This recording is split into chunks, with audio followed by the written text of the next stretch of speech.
kemudian ini ada pertanyaan dari Blip. Malam Bunda, bagaimana cara kita melepaskan trauma yang menumpuk? Salam cinta untuk Bunda. Ya, trauma yang menumpuk.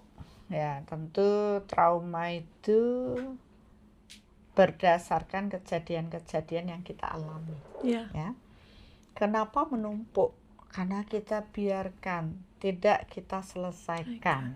Ya. Kenapa menumpuk? Karena kita pendem. Nah, terus bagaimana? Ya kalau menumpuk lama-lama dor, meledak gitu ya. Ya, jadi stres berkepanjangan, trauma yang tidak terselesaikan, istilahnya kita tidak benar-benar merilis menyelesaikan, itu akan menumpuk dan menumpuk. Dan sebenarnya apa yang harus kita lakukan dengan trauma ini? Ya kalau kita tidak bertumbuh, ya istilahnya bertumbuh itu tidak memahami kenapa kita masih terus berada pada zona nyaman, dipikirin, masih membiarkan diri kita dengan trauma itu, ya nggak selesai-selesai. Maka yang harus kita lakukan bertumbuhlah itu naik kelas. Ada upaya, kesadaran kita ditingkatkan. Berarti kan akan ada pertanyaan yang menggelitik. Ya. Kalau saya terus dalam zona nyaman, di zona nyaman itu tidak selalu nyaman yang baik ya, dalam artian enak gitu. Zona nyaman tuh misalnya orang yang kecewa. Nyamannya dia tuh kecewa terus. Dia tidak mau melepaskan rasa kecewa, berarti nyamannya dia seperti itu. Ya nggak akan selesai, traumanya akan terus di situ. Oleh karena itu perlu kondisi berkesadaran, lebih sadar lagi.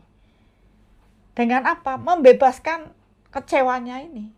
Saya nggak mau dikecewain, untuk apa? Itu sudah lewat kejadiannya. Trauma itu kan kejadian yang pernah dialami. Dan sekarang itu sudah lewat gitu. Nah kalau kita masih menggenggam, masih megang terus kecewa kita, sakit hati kita, marah kita, ya kita trauma terus. Tidak mengubah. Ya harus mengubah itu ya berarti harus mau membebaskan diri dari trauma kita. Oh itu sudah lewat, saya nggak mau pikirin lagi, ya udah. Dengan apa? Ya memaafkan kejadian itu. Memaafkan, melepaskan. Oh enggak, saya harus menguatkan diri lebih. Ya sudah, itu sudah lewat. Saya harus hadapi hidup saya harus lanjutkan hidup, ya. Dan itu tadi salah satu proses untuk bisa melanjutkan hidup adalah milikilah rasa berguna bagi orang lain. Nah, itu sangat-sangat membantu saya ketika saya benar-benar terpuruk. Semua orang punya trauma. Entah itu trauma secara berfisik, trauma secara mental, ya. Semua punya trauma. Tapi ketika kita mau bangkit dari trauma kita, satu aja yang dibutuhkan. Milikilah rasa berguna bagi orang lain. Oh, saya berguna bagi orang lain. Kalau saya terus terpuruk dengan trauma saya akan menyusahkan anak saya, keluarga saya, orang tua saya. Ini kan menyusahkan karena kita berada dalam trauma, dalam kesedihan, dalam kondisi yang tidak baik-baik saja. Orang lain akan khawatir. Ya, saya tidak berguna bagi orang lain, malah menyusahkan orang lain. Tapi begitu saya punya keinginan, saya harus berguna bagi orang lain. Bagaimana caranya berguna bagi orang lain? Ya bebaskan diri dari trauma. Ayo kita bangkit. Saya berguna, lakukan sesuatu, action yang membuat kita juga semangat. Saya berguna bagi orang lain. Nah, ternyata tips orang memiliki panjang umur adalah ketika dia merasa berguna bagi orang lain. Wah. Ya, ketika dia berguna bagi orang lain, tidak hanya merasa.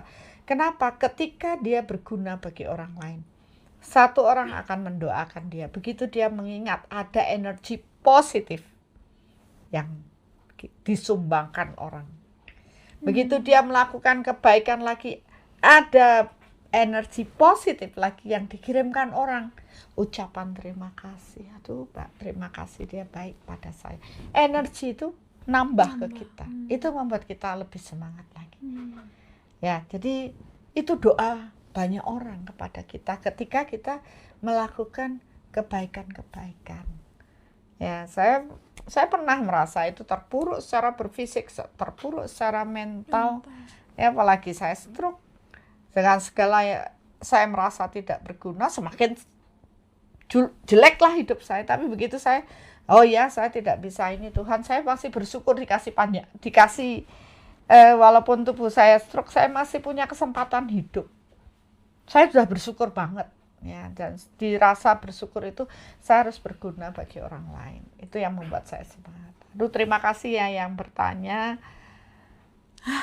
Mengingatkan kembali saat-saat saya tidak menjalani hidup, dan lagi. Pada saat itu hanya satu yang saya harus bersyukur, saya masih diberi waktu dan saya masih bisa berguna bagi orang lain. Ya, itu yang menyemangati diri saya bangkit, saya tidak mau lagi kecewa, saya harus semangat, saya harus mengubah hidup saya. Dan satu yang menguat, ya, saya harus berguna bagi orang lain, berguna bagi anak-anak saya, berguna bagi keluarga saya. Ya, saya harus mengubah hidup saya. Begitu saya mengubah hidup saya, mengubah sudut pandang saya, maka hidup saya pun berubah. Ya, itu tergantung pada diri kita, bukan pada orang lain. Ya. Itu saja sebagai penutup